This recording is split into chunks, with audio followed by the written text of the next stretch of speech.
मुंबई, जिसे सपनों का शहर कहते हैं। पर क्या होता है जब कोई सपना एक भयानक, डरावने ख्वाब में बदल जाए? आज हम एक ऐसी ही सच्ची और रोंगटे खड़े कर देने वाली कहानी को समझने की कोशिश करेंगे।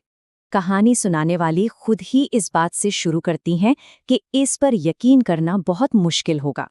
ये बात है साल 2016 के आसपास की, जब कुछ ऐसी घटनाएं हुईं जिन्होंने एक जिंदगी को हमेशा हमेशा के लिए बदल कर रख दिया। तो कहानी की शुरुआत होती है दिव्या से, गुजरात के एक छोटे से गांव की रहने वाली एक लड़की, जिसकी आंखों में बस एक ही बड़ा सपना था, मुंबई जाना है और हीरोइन बनना है। लेकिन उसका परिवार वो इसके सख्त खिलाफ था। अब ऐसे में दिव्या ने एक झूठ का सहारा लिया। उसने घर पर बताया कि उसे मुंबई में एक बहुत अच्छी नौकरी मिल गई है। उसे क्या पता था कि यही एक झूठ उसे एक बहुत ही खतरनाक रास्ते पर ले जाने वाला था। पर सपनों की नगरी मुंबई में हकीकत कुछ और ही थी। ऑडिशंस में उसे बार बार रिजेक्शन मिल रहा था। उसका सपना जैसे टूट रहा था और पैसे भी तेजी से खत्म हो रहे थे।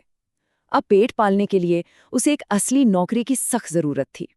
एक दोस्त की सलाह पर दिव्या ने गोरेगांव के कॉल सेंटर में नाइट शिफ्ट ज्वाइन कर ली। और ये एक ऐसा फैसला था जो उसकी पूरी जिंदगी को बदलने वाला था, पूरी तरह से। ऑफिस में उसे अंकित नाम के एक लड़के से प्यार हो गया। अब अंकित को ना सीधी साधी पारंपरिक लड़कियां पसंद थी। तो बस दिव्या अपनी पार्टियों और सिगरेट शराब की आदतों को उससे छिपाकर एक डबल लाइफ जीने लगी। अपनी स्मोकिंग की आदत को अंकित से छिपाने के लिए वो ऑफिस के पीछे एक सुनसान जगह पर एक पुराने पेड़ के नीचे जाने लगी। ये वही जगह थी जिसके बारे में उसके दोस्त उसे हमेशा चेतावनी देते थे कि वहां मत जाया करो।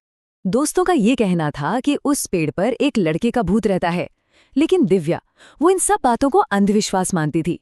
वो इन पर बिल्कुल यकीन नहीं करती थी। लेकिन उस घने अंधेरे में रात के बाद रात उसे जल्द ही यह एहसास होने वाला था कि वो वहां अकेली नहीं थी।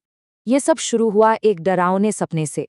फिर एक रात उसने सच में एक लड़के को जंगल से उसे घूरते हुए देखा, और बहुत जल्द ही ये डर उसके सपनों से निकलकर उसके घर तक पहुंच गया। उसे ऐसे सपने आने लगे जैसे उस पर कोई हमला कर रहा हो। और एक सुबह जब वो उठी तो उसने देखा कि उसकी नाइटी फटी हुई थी।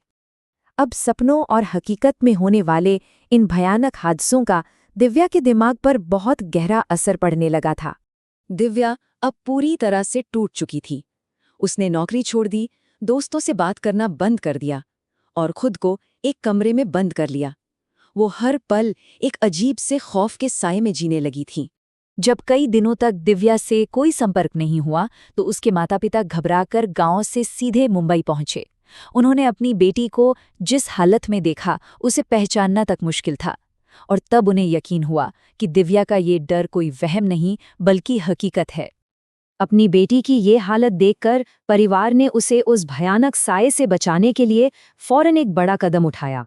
परिवार उसे इलाज के लिए गुजरात के जाने माने कष्टभंजन हनुमान मंदिर ले गया।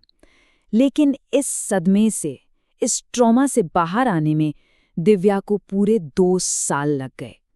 सोचिए, 2 साल। धीरे धीरे वो ठीक हो गई।